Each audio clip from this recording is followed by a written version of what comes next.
아무 일도 안 하고 가만히 누워 있으면 그것이 쉬는 것입니까? 그렇지 않다고 우리는 알아보았습니다. 그렇다면 우리가 많이 좋은 음식을 잘 먹으면 그게 쉬는 것입니까? 그것도 아니라고 알아봤어요. 여행을 다니고 또 쇼핑센터에 가서 좋은 물건을 많이 산다 그래서 그것이 쉬는 것이 아니라고 말씀을 드렸습니다. 그렇게 우리가 여러 가지로 쉼에 대해서 내 나름대로 이것이 쉼이다 생각하고 그 일로 달려가지만 사실은 그게 쉼이 아니라는 것을 우리는 알게 되는 거죠. 결국에 가서는. 근데 왜 우리가 쉼을 그렇게 오해하고 쉼을 누리려고 달려가지만 쉼을 쉬지 못하냐면, 우리가 사람이 만들어진 그 삶의 목적, 내 인생의 목적을 모르기 때문에, 그것을 놓쳐버렸기 때문에 우리는 쉼 자체를 알지 못한다는 것이죠. 내 인생의 목적을 모르니까. 제가 그래서 이 마이크를 예를 드렸지 않습니까? 이 마이크를 우리가 볼 때, 마이크는 분명히 이 마이크를 만든 사람이 있습니다. 이 용도에 맞게끔 이렇게 이 모양으로 만들고 이렇게 기능을 하도록 만들어 주었죠. 근데 이 마이크가 그 목적을 잃어버리면 이 마이크는 쓸모가 없는 거예요. 그렇잖아요? 이 마이크가 소리가 안 나오면 이 모양은 그럴듯한데 소리가 안 나오면 이 마이크를 쓸 데가 없습니다. 그래서 쓰레기통에 버리는 거죠. 그것처럼 사람이 자기의 목적을 잃어버리면, 인생의 목적을 잃어버리면 사람을 쓸 데가 없는 거예요. 사람을 쓸 데가 없어서 사람이 버림을 받는 것이죠. 그러니까 우리가 쉬려고 해도 못 쉬는 거예요. 불안하죠. 두렵죠. 그러니까 이게 쉼일 거야, 저게 쉼일 거야, 우리가 아무리 말을 해도 우리가 쉼을 누리지 못한다는 것입니다. 우리 인생의 목적을 잃어버렸기 때문에. 사람이 그래서 하나님을 버리고 자기 스스로 하나님처럼 되려고 하기 때문에 인생의 목적을 잃어버린 것입니다. 사람은 만들어진 존재예요. 사람은 만들어졌다니까요. 사람은 창조주가 아닙니다. 내가 주인이 아니라 나의 주인이 따로 있는 거예요. 마이크의 주인이 따로 있는 것처럼 사람의 주인도 따로 있는 것입니다. 그래서 그 주인을 내가 잃어버리게 되면, 주인을 없다고 내가 부인하게 되면 자연스럽게 내 인생의 목적을 잃어버리게 되는 것이고, 그래서 우리는 쉼을 쉬지 못하는 것입니다. 제가 이렇게 말씀드리니까 우리 사람은 지어진 게 아니라고 이야기하시는 분이 있습니다. 한번 볼까요? 우리 오늘 본문 말씀 디모데전서 6장 7절 말씀 같이 한번 읽어보겠습니다. 제가 친절하게 우리 이 핸드북에 잘 기록해 놓았죠. 여러분들이 이 말씀 시간에만 듣는 게 아니라 집에 돌아가셔도 이걸 다시 한번 확인해 볼 수 있어요. 이 성경을 확인해 보라고 다 기록해 놓았습니다. 우리 디모데전서 6장 7절 같이 한 목소리 읽어보겠습니다. 시작. 우리가 세상에 아무것도 가지고 온 것이 없음에 또한 아무것도 가지고 가지 못하리니. 이것을 우리가 공수거 이렇게 말하지 않습니까? 빈손으로 와서 빈손으로 간다니까요. 그렇다면 사람이 빈손으로 태어나서 빈손으로 가는 것을 모르는 사람은 없습니다. 그걸 다 눈으로 보고 있으니까요.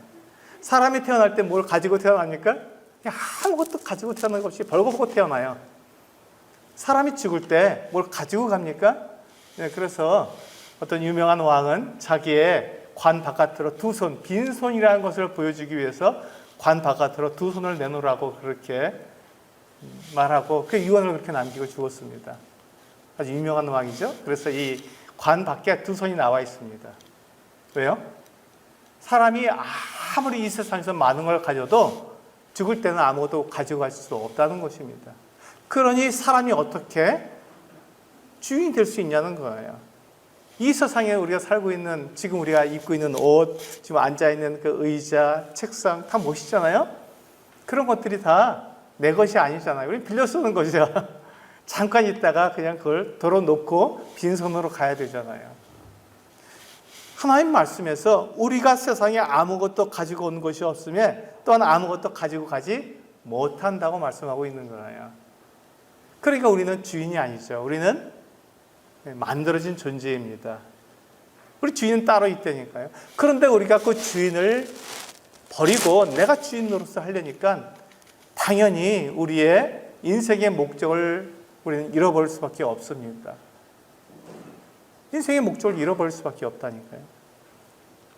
그래서 우리가 하나님을 버렸고 하나님을 잃어버린 그 같은 존재로 살아가게 되는 것입니다. 그런데 참 놀라운 것이요.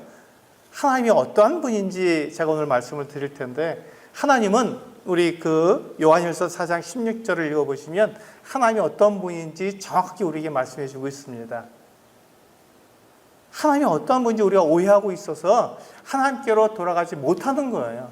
내가 하나님을 버렸지만 하나님이 어떠한 분인지 알지 못하기 때문에 우리가 돌아가지 못하고 있는 거라니까요. 근데 하나님이 어떤 분인지 알게 되면 우리가 돌아갈 수 있습니다. 하나님이 그래서 어떤 분인지 우리는 알아야 되는 거예요. 하나님이 계시다고 제가 하나님께 돌아가기 위해서 첫 번째 단계가 뭐냐면 하나님이 계시다는 걸 알아야 된다고 말씀드렸죠. 오늘은 제가 두 번째 단계를 말씀드릴 것입니다. 그런데 하나님이 누구신지 알아야 우리가 하나님께 돌아갈 수 있습니다. 한번 우리 요한일서 4장 16절 같이 한번 읽어보겠습니다. 시작. 하나님이 우리를 사랑하시는 사랑을 우리가 알고 믿었노니 하나님은 사랑이시라. 사랑 안에 거하는 자는 하나님 안에 거하고 하나님도 그의 안에 거하시느니라. 분명히 말씀하고 있죠. 하나님이 사랑이시라고 우리에게 말씀하고 있습니다. 하나님은 사랑이세요. 하나님 본질이 사랑입니다. 그래서 하나님은 사랑이 아닌 것을 말씀하실 수 없고 사랑이 아닌 행동을 할 수 없는 분이세요. 그러니까 하나님은 사랑 그 자체이시기 때문에 모든 것을 사랑을 기초로 해서 행동하시고 말씀하시는 분입니다. 그래서 우리가 우리가 욕심 때문에 하나님을 버렸잖아요. 우리 욕심 때문에 하나님을 버렸습니다. 그럼에도 우리가 하나님께로 돌아가려고만 하면 하나님께서 사랑이시기 때문에 우리를 받아주시는 거예요. 사랑이시기 때문에 우리를 받아주시는 것이죠. 하나님은 사랑이라는 것을 우리가 알게 하려고요. 하나님께서 아주 좋은 예를 우리에게 주셨습니다. 그게 뭐냐면 부모가 자식을 사랑하는 것입니다. 우리 자식을 다 키워보셨잖아요. 자식을 키울 때 어떻게 키웁니까? 어린아이 때, 아기 때 어떻게 키웁니까? 자식들이 그냥 태어나서 자기 욕심대로 부모에게 져달라고 막 소리 지르고 떼쓰고, 그리고 대소변도 제대로 못 가려서 그냥 아무 때나 싸고 아무 때나 이렇게 막 살아갑니다. 그런데 부모는 어떤가요? 그 아이를 사랑하지 않습니까? 아이고 내 새끼 하면서 그렇게 좋아합니다. 잠도 못 자고 그냥 막 기저귀를 갈아줘야 되고 막 아이가 그렇게 보채고 그래도 그 아이를 부모는 어떻게 한다고요? 사랑한다고요. 그래서 그냥 돌보잖아요. 계속 돌보잖아요. 그게 부모의 사랑이지 않습니까? 그래서 그 아이가 그 어린아이의 그 모습에서 점점 좀 크면은 그냥 정신이 없으면 너무 이뻐갖고. 저도 저희 두 아이를 키웠고 큰아이가 시집을 가서 손주가 둘 있습니다. 그러니까 이 손주를 데리고 저희 집에 오게 되면 너무 이뻐갖고 어쩔 줄을 몰라요. 지금은 이제 손주들이 커서 큰아이가 지금 초등학교 3학년입니다. 둘째는 이제 그 유치원 다니고 있고요. 내년에 학교를 들어가게 되는데 그 아들이 이제 자기 앞가림을 하잖아요. 그래서 막 자기 할머니를 도와서 이제 막 수저도 넣고 식탁에다가 이렇게 합니다. 근데 그 아이들을 볼 때 제가 큰 아이 이제 딸인데요. 큰 손주를 볼 때 막 태어났는데 엄마도 어떻게 할지 모르잖아요. 잘 모르니까 제가 그 아이를 안아서 키웠습니다. 안아서 재웠고요. 근데 그렇게 이쁠 수가 없어요. 그 아이가 밤낮이 바뀌고 막 시간을 2시간밖에 못 자니까 막 깨서 막 칭얼대도 그 아이를 보는 즐거움이 있는 거예요. 너무 이쁜 거예요. 왜 그런 사랑을 하나님께서 사람에게 주셨나요? 놀랍잖아요. 그런데 그것보다 더 큰 사랑을 하나님께서 우리 사람들에게 하고 계시다니까요. 사람이 하나님 싫어요 하고 버리고 그냥 자기가 하나님처럼 막 주인 노릇을 막 하는데도 그 사람을 향해서 하나님은 사랑한다고 말씀하고 계시다니까요. 그러니까 우리가 그 하나님을 오해하지 않고 하나님이 나를 사랑하시는구나 알고 하나님께 돌아가면 하나님께서 우리를 받아주시는 거예요. 잘 왔다. 잘 왔다. 그리고 우리를 받아주셔서 우리를 알고 우리의 인생의 목적을 알고 우리를 쉬게 도와주시는 거예요. 그게 하나님이십니다. 그게 하나님이세요. 우리 볼까요? 이사야서 49장 15절에서 그렇게 말씀하고 있습니다. 같이 읽어보시겠습니다. 시작. 여인이 어찌 그 젖먹는 자식을 잊겠으며 자기 태에서 난 아들을 긍휼히 여기지 않겠느냐. 그들은 혹시 잊을지라도 나는 너를 잊지 아니할 것이라. 이렇게 말씀하고 있습니다. 여인이 어찌 그 젖먹이는 아이를 잊어버릴 수 있겠습니까? 자기 태에 자기가 품고 있는 그 아이를 어떻게 잊을 수 있을까요? 우리 어머니들 다 아시잖아요. 우리 자식들 키워보셨으니까 어머니들이 아시잖아요. 내 자식이 얼마나 이쁘고 얼마나 귀한지 아시잖아요. 이 아이가 잠시라도 어떻게 될까 봐 염려하잖아요. 돌아보잖아요. 그래서 이 여인이 어찌 그 젖먹이는 아이를 잊어버릴 수 있느냐? 그런데 우리가 뉴스에서 보면 혹 어떤 부모는 자식을 학대하기도 하고 자식을 정말 자식에게 못되게 굴기도 합니다. 그게 우리의 지금 현실이잖아요. 사람이 그렇게 할지라도 그런 사람이 있을지라도 하나님은 어떻게 하신다고요? 그들이 혹시 잊을지라도 나는 너를 잊지 아니하리라. 이게 하나님의 모습입니다. 이게 하나님의 마음이에요. 하나님이 실제로 이렇게 하신다고요. 그러니까 우리가 하나님에 대해서 우리가 오해하고 있기 때문에 하나님은 두려운 분, 무서운 분, 내가 제대로 살지 않고 하나님께 돌아가면 하나님께서 나를 받아주시지 않을 거야. 나를 미워하시고 내가 조금만 잘못하면 나를 정죄하시고 나를 벌하시고 나에게 저주를 퍼붓는 그런 무서운 분이야 라고 우리는 그렇게 생각하고 있는데 그것이 오해라는 것입니다. 그 오해라는 거, 우리가 잘못 알고 있다는 거, 하나님에 대해서 우리가 잘못 알고 있다는 것입니다. 하나님은 여인이 그 젖먹이는 아이, 그 아이가 막 때를 쓰고 막 그냥 부모를 괴롭히고 아무 데나 싸고 아무 데나 먹고 싶다고 조르고 이렇게 해도 그 자식을 그 엄마가 절대로 자식을 사랑하고 자식이 잘못되는 것 혹시 잘못될까 봐 막 전전긍긍하고 그 아이를 사랑하는 그것보다 더 크게 우리를 사랑하신다고요. 그래서 혹시 사람이 하나님 나는 하나님 싫어요. 나는 하나님 나 버리고 내 마음대로 살 거예요 라고 말해도 그렇게 한다 할지라도 그 사람이 하나님께 돌아가기만 한다면 하나님 제가 하나님께 다시 돌아오겠습니다 라고 말하면 받아주시는 어떻게 보면요 하나님은 정말 소갈이 없으세요. 소갈이 없으신 거예요. 왜? 우리를 사랑하시기 때문에 그렇게 속이 없으신 거라니까요. 내가 어떠한 사람인지 분명히 알고 있어요. 내가 하나님을 싫다고 하나님을 버린 그 같은 사람이라는 걸 분명히 아시면서도 하나님께서는요 내가 돌아가서 하나님 저를 좀 받아주시면 안 될까 말하면 그냥 얼싸 좋다 하고 잘 왔다. 내가 너를 기다렸다 이렇게 말씀하시면서 그 사람을 받아주시는 분 그분이 바로 하나님이시라는 거예요. 그러니까 우리가 두려워하지 말아야 한다는 것이죠. 하나님께로 돌아가는 것을 두려워하지 말아야 합니다. 우리가 언제든 돌아가면 하나님은 언제든지 우리를 받아주시는 분이라는 것이죠. 그래서 하나님은 사랑이십니다. 하나님은 사랑이세요. 본질 자체가 사랑이십니다.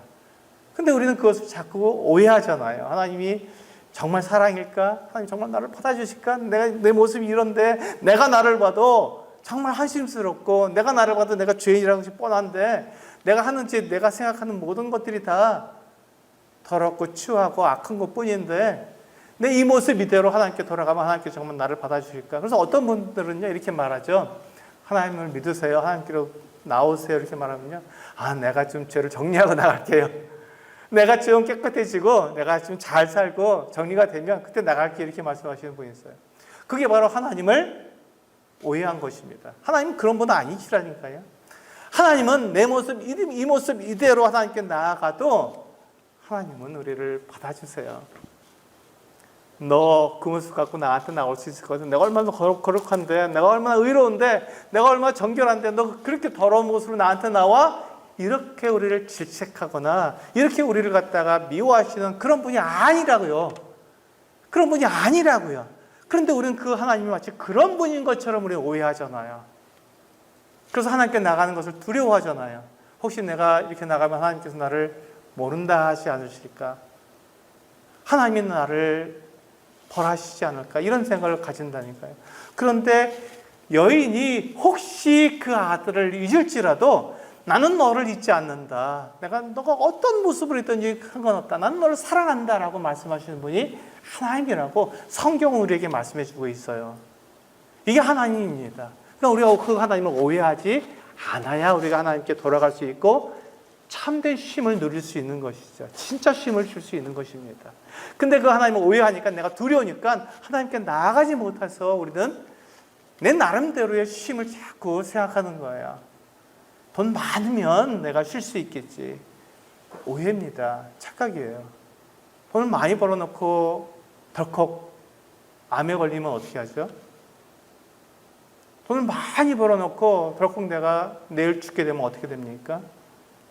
그 성경에 이렇게 기록되어 있다니까요. 성경에 보면요, 어떤 부자가 그냥 농사를 잘 지어서 그냥 소출이 굉장히 많아진 거예요. 그러니까 이 부자가 고민을 했어요. 도대체 이걸 어떻게 하나 그러다가 자기가 지금 갖고 있는 창고를 다 헐어버리고 새롭게 창고를 지어서 그 들어온 자기가 농사지어서 얻은 그 농작물들을 거기 잔뜩 창고에다 넣어놓고 자기 영혼에게 얘기하는 겁니다. 자, 내 영혼아, 이제 내가 여러 해 먹을 물건을 다 쌓아놨으니 이제 손 털고 이제 즐겁게 지내고 먹고 마시고 즐기자, 이렇게 이야기했더니 하나님께서 그날 밤에 그 부자에게 이렇게 말씀하십니다.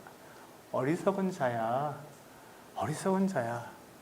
오늘 밤에 내가 내 영혼을 도로 취할 텐데 그러면 네가 준비한 것이 다 네 것이 되겠느냐, 이렇게 말씀하셨어요. 누구의 것이죠, 그것이? 이 농부가 아주 굉장히 많은 소출을 얻어서 창고에 다 쌓았는데 이 농부는 그것을 맛도 보지 못하고 먹어보지 못하고 그냥 죽는 거예요. 그날 밤에 죽는 것입니다. 하나님이 주인이라니까요. 우리는 빈손으로 와서 빈손으로 가는 인생이에요. 우리 하나님을 오해하지 말아야 합니다. 하나님께 나아가는 것에 대해서 우리는 오해하지 말아야 돼요. 내가 많은 것을 가졌다고 내가 쉴 수 있다고요? 착각입니다. 그게 아니라니까요. 우리가 하나님께 돌아가야만 참된 쉼을 쉴 수 있어요. 하나님이 우리의 인생의 주인이시고 나의 인생의 참 의미, 참 가치를 나에게 말씀해 주시기 때문에 우리는 하나님께 돌아가야만 쉼을 쉴 수 있습니다. 그런데 참 놀랍게도요, 하나님은 사랑이시기 때문에 우리가 하나님께 돌아가기만 하면 언제든지 어떤 모습인지 상관없이 나를 받아주신다는 것입니다.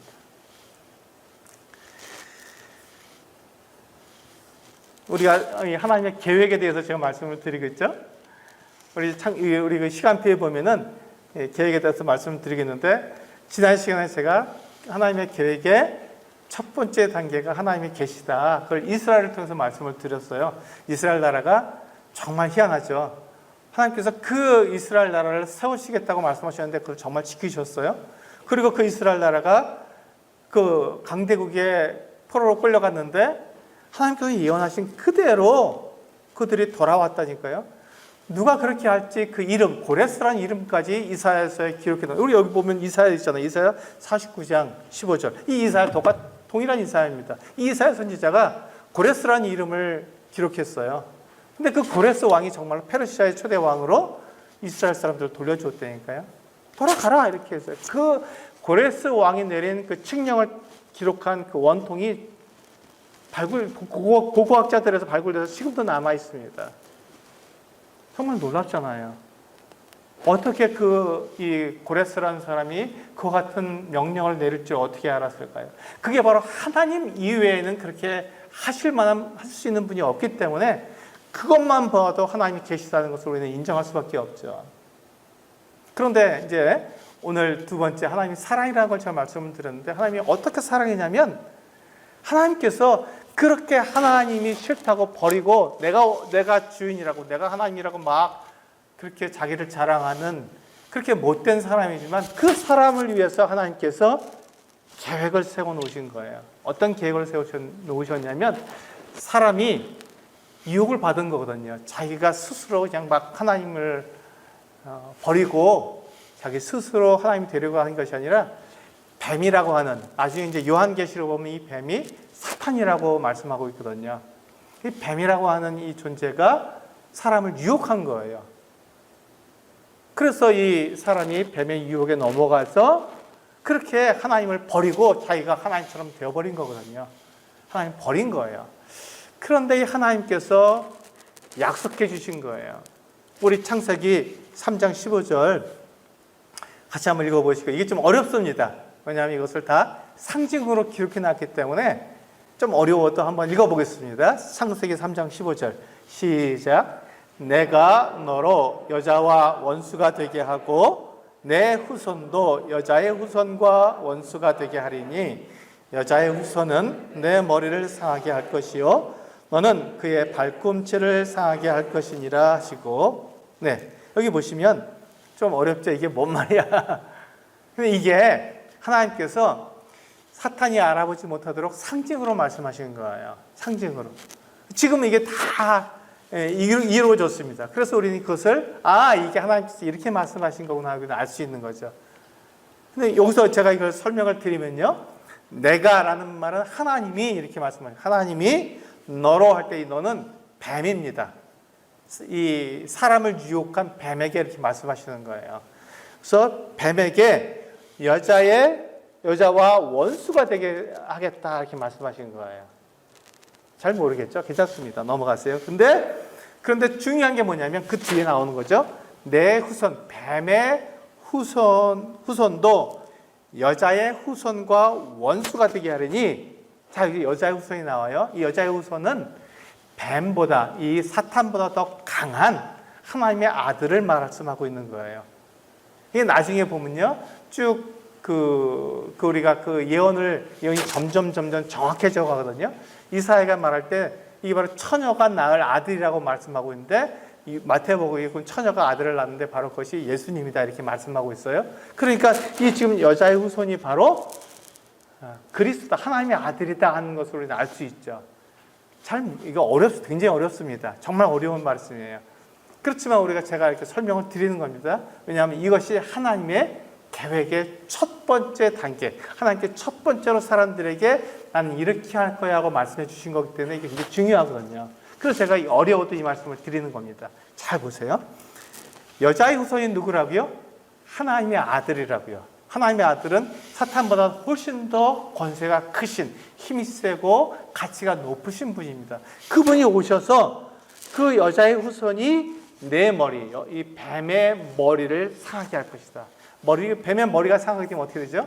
뱀이 죽죠. 그러니까 이 여자의 후손, 즉 하나님의 아들이 뱀이라고, 사탄, 아까 제가 말씀드렸죠. 뱀은 나중에 요한계시록 맨 마지막에 보면요, 요한계시록을 보면 뱀을 옛뱀 곧 사탄이라고도 하는, 사탄이라고 우리가 분명히 알 수 있습니다. 하나님께서 이렇게 설명해 주셨어요. 그러니까 이 뱀은 그 사탄인데, 사탄의 머리를 이 하나님의 아들이 밟아서 상하게 할 것, 죽인다는 거예요. 그런데 그 뒤에 보면 뱀은 그의 이 하나님의 아들의 발꿈치를 탁 물어서 상하게 할 것이다. 그래서 하나님의 아들이 십자가에 달려서 그 손과 발에 못을 받으시고 옆구리에 창을 받으셔서 상함을 받으셨잖아요. 그게 바로 이 내용이라는 거니까요. 이게 무슨 말입니까? 잘 보면요, 사람을 유혹한 이 뱀, 사탄보다 훨씬 더 크고 훨씬 더 힘이 센, 능력 있는 하나님의 아들이 오셔서 그 사탄을 물리쳐 주신다. 그런데 사탄을 물리치실 때 하나님의 아들이 다치신다, 희생을 하신다라는 것을 우리에게 말씀해 주고 있는 거예요. 이게 하나님의 계획입니다. 하나님은 그 원수, 사람을 유혹한 그 사탄을 멸망시키실 것이라고 하는 그 예언을 미리 하신 거예요. 언제요? 창세기 때 아담과 하와가 처음 범죄했을 때 바로 말씀하신 거예요. 하나님은 이미 이 모든 것들을 다 계획하고 계시고, 사람들이 이 사탄의 유혹에 넘어가던데 그 모든 것들을 다 해결해 주실 것을 이미 처음부터 그 계획을 말씀해 주신 거지요. 그 계획을 먼저 말씀해 주신 거예요. 근데 사람이 자꾸 그것을 오해한다니까요. 하나님은 내가 올바르게 살아야, 내가 정직하게 살아야, 내가 착하게 살아야 나를 받아주실 거야. 이렇게 생각하는데 여기 보면 그런 조건이 없잖아요. 그건 무조건적으로 하나님께서 말씀하신 게 나는 무조건적으로 하나님의 아들을 보내주실 것이고 그 하나님의 아들이 꽝 하고 그 사탄을 멸망시킬 것이다. 이게 하나님의 약속입니다. 이게 하나님의 계획인 거예요. 그렇게 해서 사람이 이 사탄의 유혹을 받았지만 거기에서 이겨나올 수 있도록 사탄에게서 하나님께서 그를 물리쳐주셨기 때문에 사람이 그 유혹을 이겨낼 수 있도록 하나님께 돌아올 수 있도록 하나님께서 그 길을 열어주시는 거예요. 그 유혹에 더 이상 있지 않도록 하나님께서 그 길을 열어주셔서 너희는 나에게는 나와라 하고 하나님께서 그 길을 마련해 주시는 것입니다. 이게 처음부터 우리들에게 그렇게 사람들에게 약속하신 하나님의 계획인 것이죠. 그래서 이 계획이 굉장히 중요한 거예요. 어렵지만 굉장히 어렵습니다. 어렵지만 그러나 이것이 그런 뜻이다.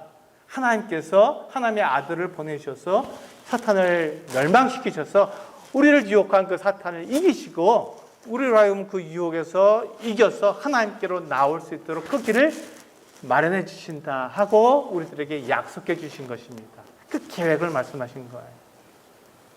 하나님은 앞으로 될 일을 말씀하시는 유일한 분이라고 말씀을 드렸죠.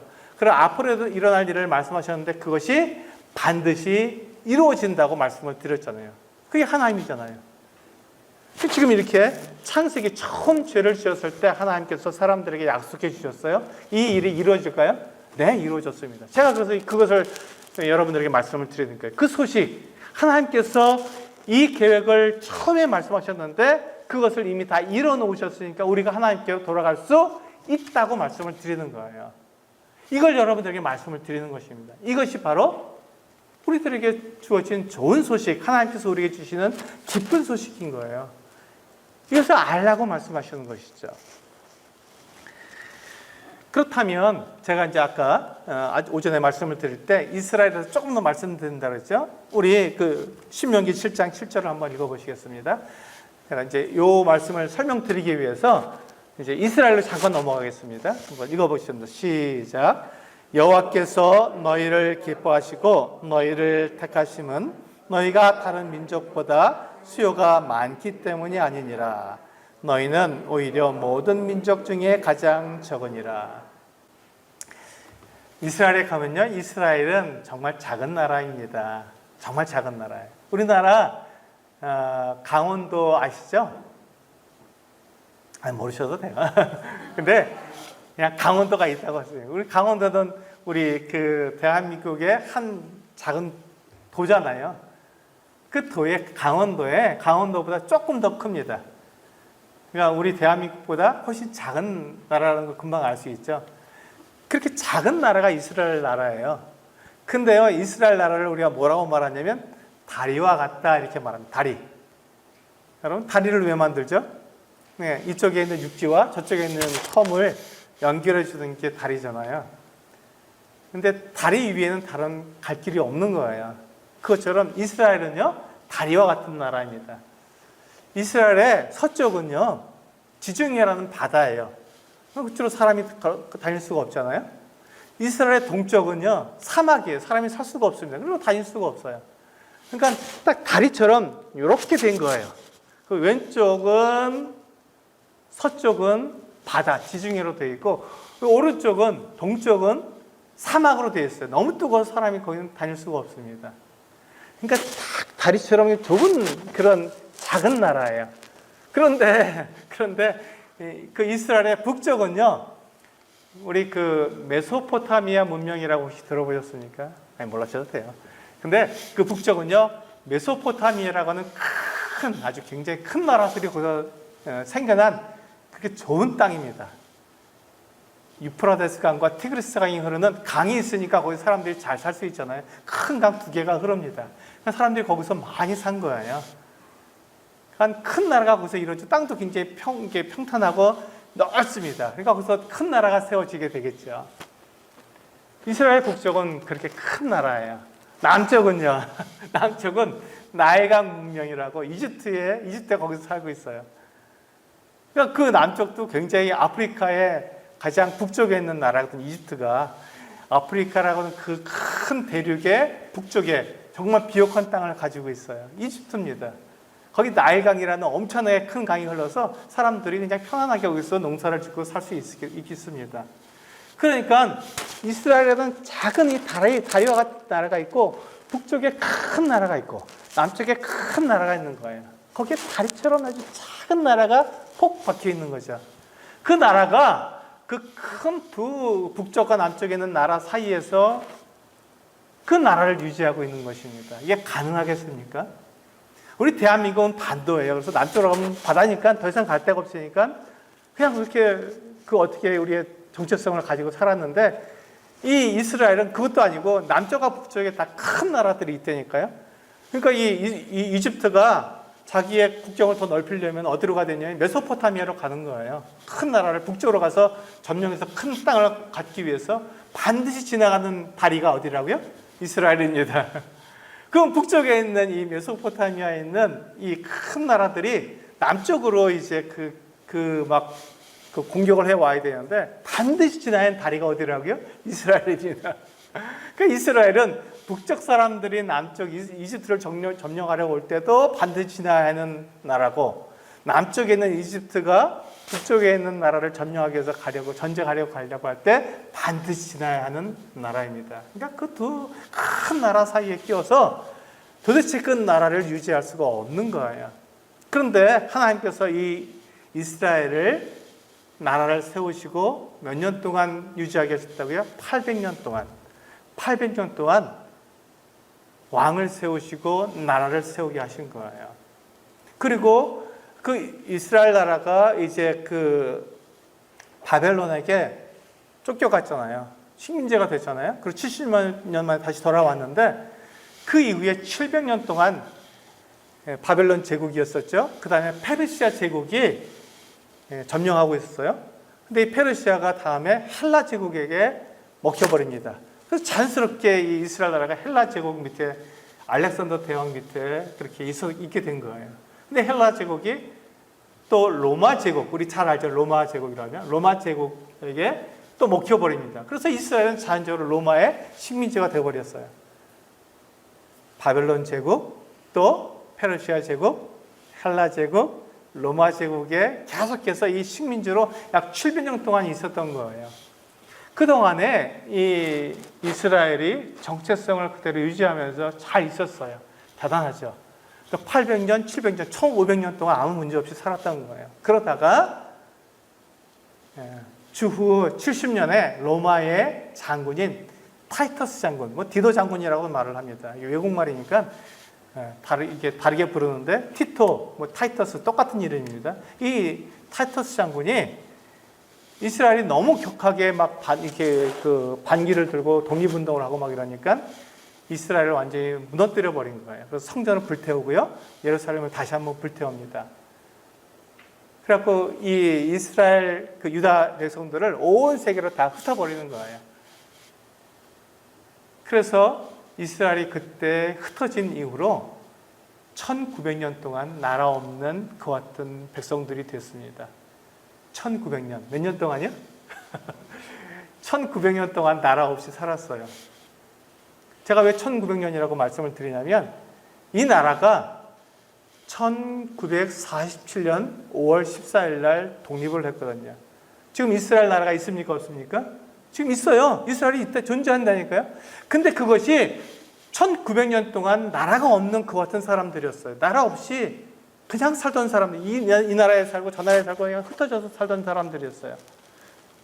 그리고 세계대전 때는 히틀러가, 맞죠? 예, 히틀러가 이 유대인들을 말살해야 된다고 해서 600만 명을 죽여버렸어요. 60만 명인가요?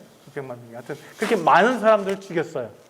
그런데도 이 유대인들이 살아남았어요. 그래서 결국 1948년 5월 14일 날 독립을 했어요. 그래서 지금 이스라엘이 존재하고 있는 것입니다. 아니, 도대체 어떻게 그 나라가 1900년 동안 나라 없이 살았는데 어떻게 그 나라가 독립할 수 있었냐고요. 그들이 그들이 근거를 댄 것이 바로 성경입니다. 성경에 하나님께서 이 이스라엘 땅을 우리 조상들에게 주셨고 우리가 바로 그 후손입니다. 우리에게 다시 그 나라를 돌려주십시오. 그렇게 해서 그들이 독립을 한 거예요.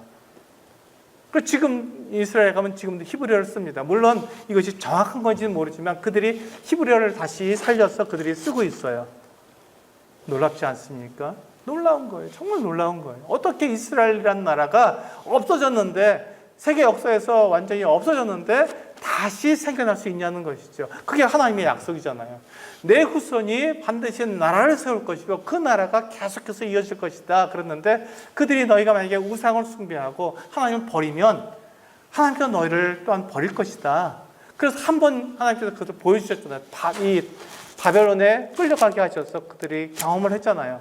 근데 그들이 70년 만에 다시 돌아왔어요. 그럼 그 정신을 차려야 되는데 그들이 여전히 우상을 섬기고 하나님을 떠나간 그 어떤 삶을 살았기 때문에 하나님께서 그들을 완전히 흩어버리신 거예요. 몇 년 동안? 1900년 동안. 그런데 하나님의 약속은 1900년 아니라 그보다 더 많은 시간이 흘러도 하나님의 약속은 반드시 지켜지기 때문에 하나님께서 1900년 만에 그 나라를 다시 독립시켜 주신 것이죠.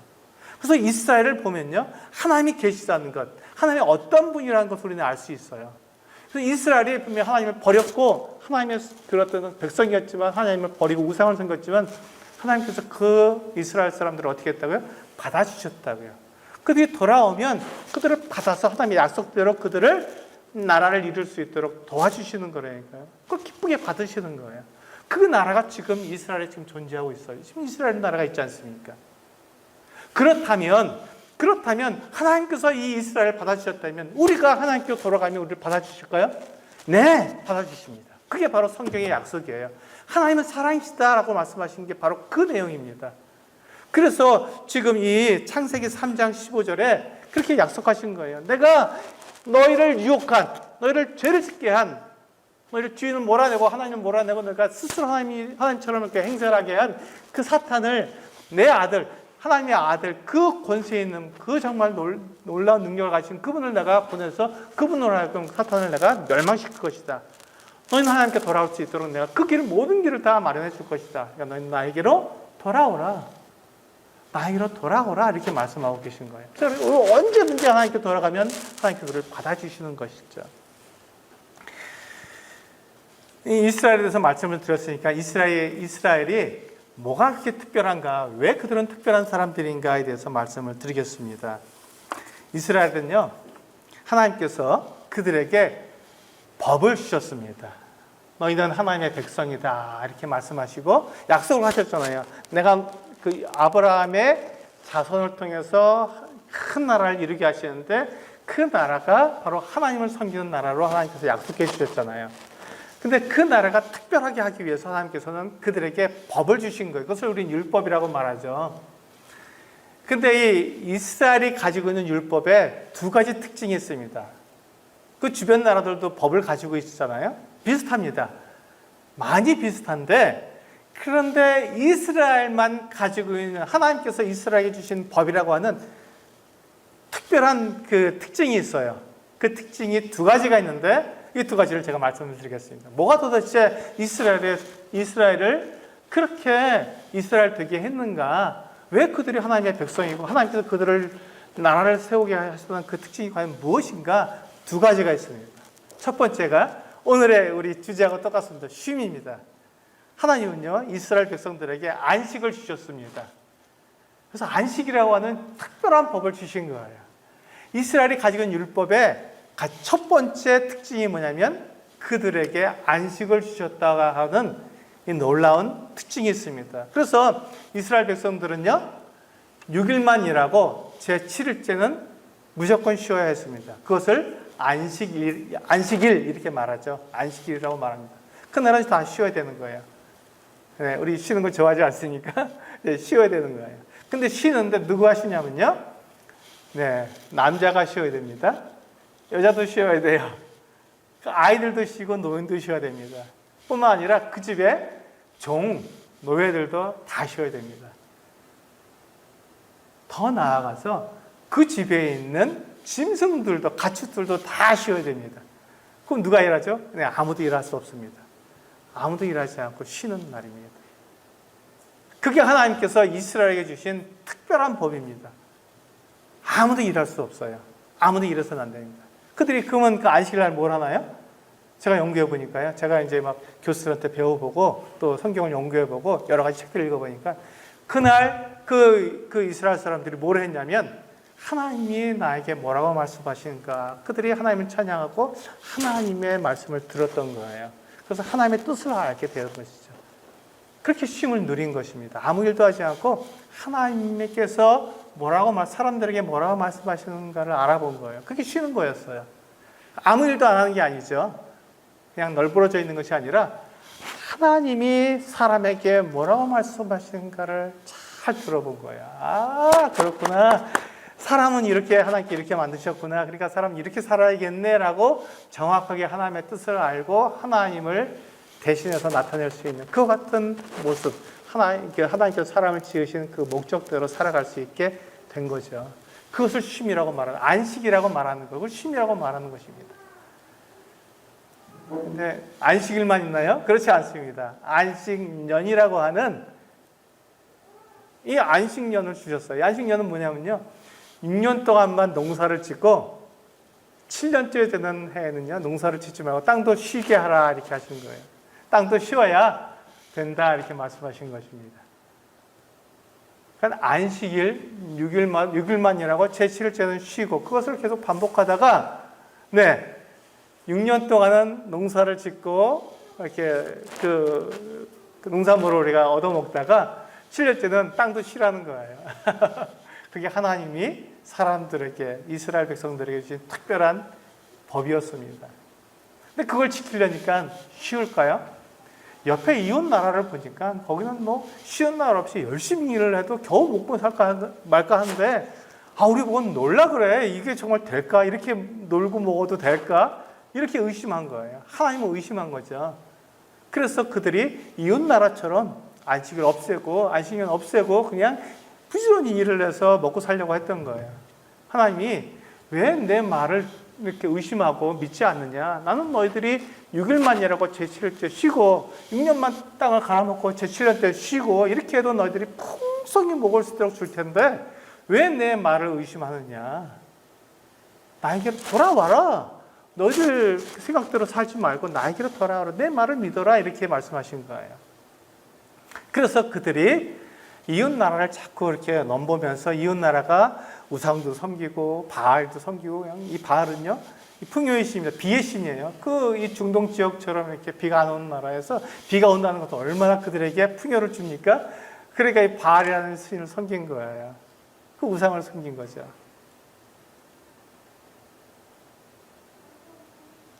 바알이 이스라엘 사람들에게 비를 주겠습니까? 하나님이 그들에게 비를 주겠습니까? 분명한 거거든요. 그런데 하나님은 보이지 않아요. 만져지지도 않고요. 그 목소리도 들을 수 없어요. 그러니까 사람들이 하나님을 못 믿은 거예요. 그러고는 바알은 우상으로 이렇게 성으로 이렇게 있으니까 그걸 보고 믿은 거예요. 이렇게 멋지게 생겼네. 이야, 정말 우리에게 비를 줄 만한 그런 상이야. 그러니까 그 눈에 보이는 그 우상을 섬긴 거죠. 하나님을 버리고요. 하나님은 그런데 그 이스라엘 사람들에게 뭐라고 말씀하시냐면 내게로 돌아오라. 내게로 돌아오기만 하면 너를 받아주겠다. 이렇게 말씀하시는 거죠. 그래서 이 첫 번째 특징이 이스라엘의 그 율법의 가장 첫 번째 두 가지 특징이 있다고 말씀드렸죠. 첫 번째가 안식, 쉬는 그 어떤 특징을 가지고 있습니다. 두 번째 특징이 뭘까요? 두 번째 특징은 이렇게 그 이스라엘 사람들이 하나님을 버리고 하나님을 떠나서 이렇게 막 욕심을 부리고 그래서 욕심 때문에 죄가 생기고 죽게 되잖아요. 하나님께서 이 이스라엘 백성들에게 주신 그 율법의 두 번째 특징이 뭐냐면 용서의 특징입니다. 용서. 하나님은 용서하시는 분이세요. 그래서 사람들이 하나님을 막 떠나고 하나님 대신 우상을 섬기고 이렇게 막 죄를 짓고 못된 짓을 하고 하나님께서 거짓말하지 말라는데 거짓말도 하고 남을 속이기도 하고 빼앗기도 하고 이런 안 좋은 짓을 막 하는 거예요. 그렇게 하고 하나님께 예배 드리러 가려고 하니까 양심에 걸리죠. 하나님께서 그 이스라엘 사람들이 그렇게 할 것을 아시고 뭘 허락하셨냐면 그 율법에 용서의 법을 약속해 주신 거예요. 너희가 어떠한 모습이 있든지 내가 너희를 용서하겠다 이렇게 말씀하신 거예요. 그 용서의 법을 다른 이게 성경적인 용어로 말하면 속죄 제사의 법 이렇게 말을 합니다. 하나님께서는 이 이스라엘 백성들이 잘못하면 용서해 주시는 대신 그 죄를 용서해 주시는 그 같은 제사법을 약속하신 거예요. 이것은 어떻게 하는 거냐면요. 어떤 사람이 죄를 짓잖아요. 죄를 지으면 그 죄를 용서받아야 되는데 우리 한번 읽어볼까요? 레위기 17장 11절 같이 읽어보시면 좀 도움이 될 것 같습니다. 네, 레위기 17장 11절 같이 읽겠습니다. 시작. 육체의 생명은 피했음이라 내가 이 피를 너희에게 주어 제단에 뿌려 너희의 생명을 위하여 속죄하게 하였나니 생명이 피했으므로 피가 죄를 속하느니라. 여기 보시면 그렇게 말씀하고 있잖아요. 피를 흘려서 죄를 용서받으라고 말씀하고 있습니다. 피가 죄를 속하느니라. 피를 흘려서 죄를 속하다, 용서받으라는 것이죠. 죄값을 갚아라 이렇게 말씀하고 있습니다. 근데 피라는 것은 생명을 말하는 거예요. 죽음을 말하는 거예요. 그러니까 내가 죄를 지으면 죄를 지은 사람이 죽어야 한다는 것이죠. 그럼 용서가 아니잖아요. 이렇게 말하죠. 그래서 하나님께서 속죄 제사법을 말씀하신 거예요. 그래서 너희가 죽으면 용서받을 수 없으니까 너희 대신 소나 양이나 염소를 데리고 와라. 그게 제물이다. 너희 대신 죽을 제물이다. 이렇게 얘기하신 거예요. 어떤 사람이 죄를 짓게 되면 하나님 앞에 자기의 그 부유에 따라서 저 사람이 많은 사람은 소를 갖고 올 수 있고요. 저 사람이 적은 사람은 양이나 이게 염소 같은 것을 가지고 오죠. 그래서 하나님께 속죄의 제사를 드리는 것이죠. 죄를 용서받는 어떤 제사를 드리는 겁니다. 데리고 와갖고 양을 데리고 왔어요. 하나님 제가 죄를 지었습니다 하고 고백하면은 그 제사장이 그럼 당신의 손을 그 이 양에게 얹으시오라고 양의 머리에다가 그렇게 자기의 죄가 넘어가도록 그렇게 양의 머리에다 손을 얹습니다. 그러면 하나님께서 약속하신 거예요. 그러면 내가 지은 죄가 그 양에게로 넘어간다 이렇게 약속하신 거예요. 양은 죄를 짓지 않고 짐승이니까 죄를 짓지 않지만 사람 네가 지은 죄를 내가 그렇게 약속하겠다. 네 죄가 양에게로 넘어가는 걸로 약속하겠다 이렇게 하신 거예요. 그러면 이제 제가 지은 죄가 양에게로 넘어갔으니 양이 이제 죽어야 되겠죠. 양이 죄를 지은 것이 되니까 내 대신 양이 죄를 지은 것이 되니까 양이 죽어야 합니다. 그래서 양을 내 대신 죽여서 그 피를 흘리는 것이죠. 그렇게 되면 내 죄가 용서되는 것입니다.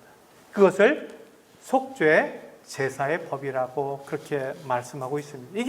이게 하나님께서 이스라엘에게 주신 율법의 특징 중에 하나입니다. 두 가지 특징이 있는데 하나는 안식에 쉬라고 말씀하신 이 특징이 있고 두 번째 특징은 하나님께서 사람들을 용서하시는 이 특징이 있습니다. 이것을 법으로 만들어 놓으신 거예요. 그래서 이 레위기 17장 11절에 그렇게 말씀하고 있잖아요. 우리의 죄를 용서할 수 있는 그 길을 하나님께서 열어주신 거예요. 사람이 죄를 지었을 때 그 죄를 용서받을 수 있는 길을 열어주신 거예요. 법에다가 아예 그냥 못을 박아 놓으신 거죠. 내가 이 법을 너희에게 주어서 너희가 용서받을 수 있는 길을 내가 열어주겠다 하고 말씀해 주신 거예요. 그런데 짐승을 아무리 하나님께 제사를 드려도 짐승이 사람의 모든 죄를 다 용서할 수 있을까요? 그게 안 되는 거예요. 그게 안 돼요. 그게 안 돼요. 그런데 하나님께서 창세기 3장 15절에 뭐라고 약속하셨냐면 내가 사탄을 멸망시킬 것이다. 그래서 너희가 하나님께 돌아올 수 있도록 그 길을 열어줄 것이다 그러는데 이 레위기에 있는 하나님의 율법, 법에 있는 특징으로는 도저히 사람이 하나님께 나아갈 수가 없어요. 죄를 지으면 양을 갖고서 용서받지만 또 죄를 지으면 또 갖고 와야 돼요. 그러니까 그 법으로는 용서가 안 되는 거예요. 그럼 하나님 뭐가 잘못되지 않았습니까? 우리가 하나님께 항변할 수 있는 것이죠. 하나님, 이 법을 통해서는 내가 하나님께 완전히 나아가서 용서받을 수 없는데 도대체 이 법을 왜 만들어 주셨습니까? 라고 우리는 물을 수 있는 거예요. 그때 하나님께서 뭐라고 하셨냐면요, 하나님께서 로마서 6장 23절 말씀 같이 한번 읽어볼까요? 네, 같이 읽겠습니다. 시작. 죄의 삭은 사망이요 하나님의 은사는 그리스도 예수 우리 주 안에 있는 영생이니라. 그렇구나. 그렇구나. 하나님께서요, 이 이스라엘에게 주신 속죄 제사의 법을 마련해 주시고 속죄 제물을 바꿔주시는 거예요. 죄를 지으면 죽는 것은 변함이 없지만, 그러나 이 제물을 바꾸면 그 용서의 범위가 달라진다는 것을 하나님께서 말씀해 주시는 것이죠. 제물을 바꾸면 양이라고 하는, 염소라고 하는 이 짐승으로 내가 이렇게 용서받는 것이 아니라 이 제물이 바뀌면 달라지는 거예요. 그래서 로마서 6장 23절에 그렇게 말씀하고 있잖아요. 죄의 삭은 사망, 이건 바뀌지 않았어요. 그런데 그 뒤에 보면 하나님의 은사, 하나님의 선물이죠. 은사라는 말은 선물입니다. 하나님께서 주시는 선물은 그리스도 예수 우리 주 안에 있는 영생이니라, 이렇게 말씀하고 있는 거예요. 제물이 바뀌니까 우리들의 죄의 용서가 바뀌는 거구나 하고 하나님께서 말씀해 주신 거죠. 우리 디모데전서 2장 4절 읽어보실까요? 이게 하나님의 마음이에요. 우리가 하나님께 돌아갈 수 없다고요? 거짓말입니다. 새빨간 거짓말이에요. 우리 디모데전서 2장 4절에서 분명히 우리에게 약속해 주고 있잖아요. 앞에서도 말씀드렸지만 우리 디모데전서 2장 4절 다시 한번 읽어볼까요? 시작. 하나님은 모든 사람이 구원을 받으며 진리를 아는 데 이르기를 원하시느니라. 이게 하나님의 마음입니다. 하나님은 모든 사람이, 여기에 계시는 모든 분들이 다 구원을 받으며 그 죄가 용서되고 이 영생, 예수 그리스도로 말미암는 이 영생을 얻기를 하나님께서는 원하시는 거예요. 그래서 모든 사람들이 다 진리를 알기를 원하시는 것이죠. 이게 하나님의 마음이라니까요. 제가 하는 말이 아니라 성경이 이렇게 말씀하고 있잖아요. 하나님께서 이렇게 약속하고 계시는 거라고요. 하나님이 우리들에게, 사람들에게 분명히 약속하고 계신 거예요. 하나님은 모든 사람이 구원을 받으며 진리를 아는 데 이르기를 원하시느니라. 이게 하나님의 마음입니다. 하나님께 진짜로 원하시는 것이 사람을 벌하시고 사람을 저주하시고 사람을 죽여 보내시는 게 하나님이 원하시는 게 아니에요. 하나님은 모든 사람이 구원을 받기를 원하시는 것입니다. 그래서 모든 사람이 하나님께 나아올 수 있도록 그 길을 열어주신 거예요. 여러분들이 하나님께 나아가기로 하신다면 어서 오라고 하나님께는 받아주시는 거예요. 내 모습 이대로 하나님께 나아가도 됩니까? 저는 죄를 지었잖아요. 저는 지저분하잖아요. 저는 더럽잖아요. 저는 깨끗하지 못하다니까요. 그것이 무슨 상관이 있냐고 하나님께서 말씀하시는 거예요. 아무 상관없다. 왜냐하면 내가 너를 위해서 이미 짐승이 아닌 내 아들로 너의 모든 죄를 다 용서했으니 너는 나에게 나와라. 내가 너를 받아주겠다고 약속하시는 거예요. 그게 하나님의 마음이라니까요. 우리의 모든 죄를 다 용서해 주시는 게 하나님의 마음입니다. 그래서 이 세상 그 누구라도 하나님께 나아갈 수 없는 사람이 단 한 사람도 없어요. 난 죄가 많았어요. 걱정하지 마세요. 하나님께서 어떠한 죄를 지은 사람이라도 그 사람을 받아주시는 게 하나님이십니다. 하나님은 사랑이시라니까요. 염려하지 마세요. 두려워하지 마세요. 하나님 두려운 분이 아닙니다. 우리를 받아주시는 사랑의 하나님이십니다. 그게 성경에 그렇게 낱낱이 기록되어 있습니다. 낱낱이 기록되어 있는 거예요. 그래서 그 성경을 변할 수가 없어요. 이 성경이 수천 년이 지났지만 지금도 여전히 동일하게 우리들에게 전해주는 것은 하나님의 말씀이 변하지 않기 때문에, 하나님께서 우리를 사랑하시고 우리가 죄인인 것을 아시지만 우리가 하나님께 나아가면 우리를 받아주시겠다고 약속하신 것이 변하지 않기 때문에 어떠한 사람이든지 하나님께 나올 수 있는 것입니다. 그래서 우리 대한민국 사람만 하나님께 나아갈 수 있는 게 아닙니다. 저는 몇 년 전에 인도네시아의 그 부족에 경비행기를 타고 갔다 왔거든요.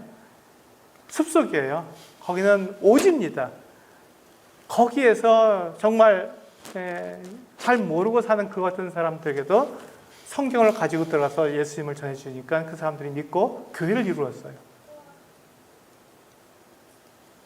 그 숲속에 사는 그 원주민들도 복음을 듣고 이 약속을 듣고 원주민들이 그럼 제가 하나님께 나아가도 됩니까? 예수님을 믿고 제가 하나님께 나아가도 됩니까? 된다고 하나님께서 약속하신 거잖아요. 이 성경이 그렇게 말씀하고 있잖아요. 그래서 그 원주민들이 예수님을 믿고 교회를 이루고 있다니까요. 제가 거기 다녀왔습니다. 놀랍지 않습니까? 그렇게 원주민들만 하나님께 나올 수 있나요? 아니에요. 저 미국이나 호주에 제가 다녀왔는데 거기도 하나님을 믿는 사람들이 있어요. 그 사람들이 어떻게 믿습니까? 이 성경에 약속된 그대로를 믿는 거예요. 성경에 약속된 것을 믿고 하나님이 그러셨는데 예수님을 통해서 하나님의 아들 예수님을 통해서 나의 모든 죄를 다 용서하시고 내가 하나님께 나아가면 내가 어떤 죄를 지었든지 나를 받아주신다고 하더라. 그것이 사실이냐? 성경에 보니까 그것이 사실이라고 약속하셨어. 그럼 나 하나님께 나갈래. 나 용서받을래. 나 하나님과 좋은 관계를 유지하고 싶어. 나 하나님께 나갈 거야. 그래서 하나님께서 그들을 받아주신 거예요. 그래서 교회가 이루어진 것입니다. 어떠한 사람 누구든지 왕이든지 그 사람이 저 인도에 정말 그 하층민이든지 그게 하나님께 무슨 상관이 있어요? 아까 우리 사회 보시는 분이 그렇게 말씀하시더라고요. 하나님은 차별하지 않으신다고요. 성경에 이렇게 기록되어 있습니다. 아무도 차별하지 않으신다고요. 그 누구라도 괜찮다고 하나님께 말씀하시는 거예요. 하나님께 나오기만 하면 그를 하나님께 받아주신다고 약속하신 거예요. 우리 볼까요? 요한복음 1장 29절 정말 귀중한 말씀입니다. 같이 한번 천천히 읽어보셨습니다. 이게 중요한 말씀이니까요. 천천히 읽어보시죠. 시작. 이튿날 요한이 예수께서 자기에게 나오심을 보고 이르되 보라 세상 죄를 지고 가는 하나님의 어린 양이로다. 예수님을 가리켜서 세상 죄를 지고 가는 하나님의 어린 양이라고 말씀하고 있습니다. 예수님이 우리의 죄를 용서하는 제물이 되신 거예요. 하나님의 아들이신 그분이 이 사탄을 물리칠 수 있는 그 권위와 그 권세와 힘과 능력을 가지신 그 하나님, 이 세상을 창조하시고 우리 사람들을 지으신 그 하나님의 아들인 그 예수님께서 세상 죄를 지고 가는 하나님의 어린 양으로서 제가 말씀드렸잖아요. 사람이 죄를 지으면 양을 데리고 온다고요. 그래서 그 양의 머리에다가 손을 얹고 우리 죄를 넘겨준다고요. 그래서 양이 우리 대신 죽었다고 말씀드렸지 않습니까? 그래서 우리의 죄가 용서될 수 있다고요. 그것을 하나님께서 속죄주사의 법으로 이스라엘 사람들에게 미리 법으로 정해서 이렇게 너희가 용서될 수 있다고 말씀해 주셨잖아요. 그런데 그 재물, 짐승의 재물로는 우리가 다 용서받을 수 없는데 그 재물을 하나님께서 바꾸신 거예요. 그 재물을 바꾸셨어요. 뭘로 바꾸셨다고요? 짐승이 아니라 우리를 창조하신 하나님의 아들을 제물로 바꾸신 거예요. 그리고 짐승은 사람보다 가치가 없기 때문에 사람의 모든 죄를 다 용서할 수 없는데 하나님의 아들은 사람보다 훨씬 크시니까 그 하나님의 아들이 나를 위해서, 여러분들을 위해서, 세상 모든 사람들을 위해서 죽으셨으니 이 하나님의 아들이 이 세상에 있는 모든 죄를 다 없애주시기에, 용서하시기에 틀림없다는 것이죠. 하나님의 아들은 세상에 있는 모든 죄를 다 용서하시기에 넘치는 그 어떤 가치를 지니고 있다는 것입니다. 짐승도 사람의 죄를 용서할 수 있는데 하나님의 아들이 어떻게 사람의 죄를 용서할 수 없겠습니까? 이게 하나님의 약속이에요. 이게 성경에서 우리들에게 말씀하고 있는 하나님의 마음입니다. 하나님께서 우리를 용서하신다고요? 어떻게 용서하십니까? 우리는 말할 수 있지만 하나님께서는 우리에게 그 길을 이미 처음부터 계획하시고 창세기 3장 15절에서 그렇게 계획하신 것을 계속 준비하시고 이루어오시다가 때가 되었을 때 그 아들을 사람으로 보내주신 거예요. 제물로 보내주신 겁니다. 그래서 그 아들, 하나님의 아들 예수 그리스도께서 십자가 달려 죽으신 거잖아요.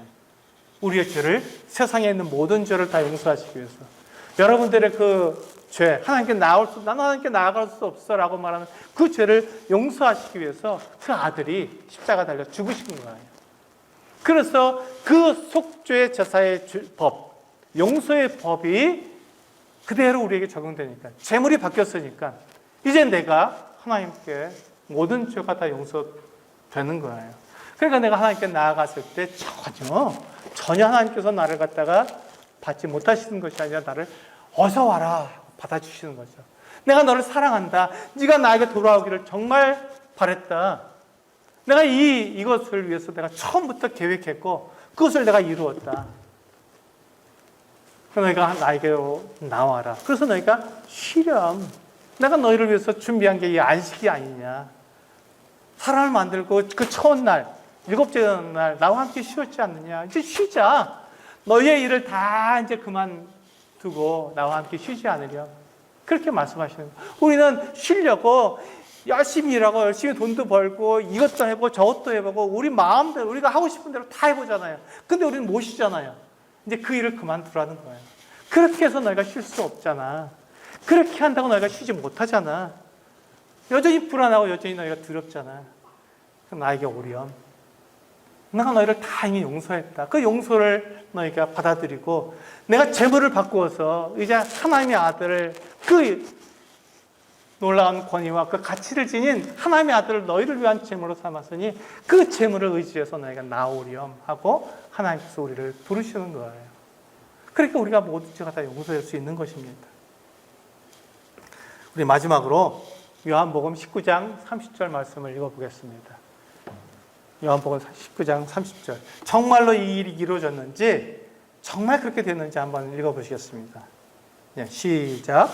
예수께서 신 포도주를 받으신 후에 이르시되 다 이루었다 하시고 머리를 숙이니 영혼이 떠나가시니라.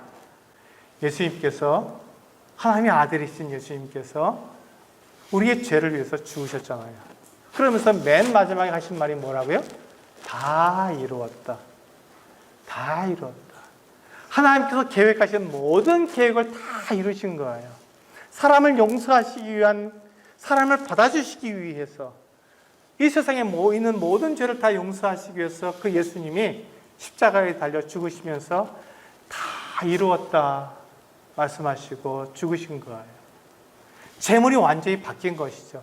짐승이 아니라 하나님의 아들이 우리의 사람의 죄를 위해서 죽으셨다니까요. 하나님은 그것을 처음부터 계획하셨고 처음부터 그 계획을 준비하셨으며 그것을 하나하나 이루다가 때가 되었을 때 그 아들을 보내셔서 우리의 모든 죄를 다 용서해 주셨습니다. 그리고 그 아들은 십자가에 달려 죽으시면서 다 이루었다라고 말씀하셨어요.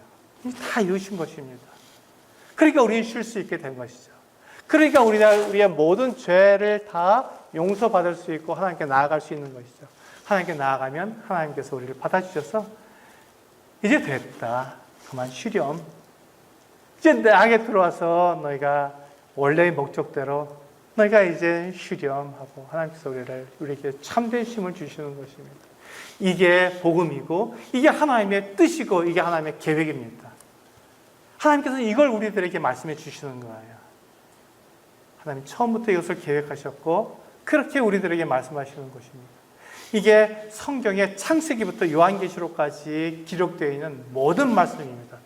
그것을 제가 압축해서 이 1시간 내에 여러분들에게 말씀을 드리는 거예요. 하나님은 사람을 사랑하십니다. 하나님은 두려운 분이 아닙니다. 하나님께 나아갈 때 하나님께서 우리를 받아주시는 분이세요. 그리고 우리가 하나님께 나아갈 때 우리를 용서하시고 우리가 구원받기를 원하시는 것입니다. 하나님 그렇게 말로만 하신 것이 아니라 정말로 그 일을 이루셨죠. 그 아들을 제물을 바꾸어서 그 아들을 통해서 우리의 모든 죄를 다 용서하시는 거예요.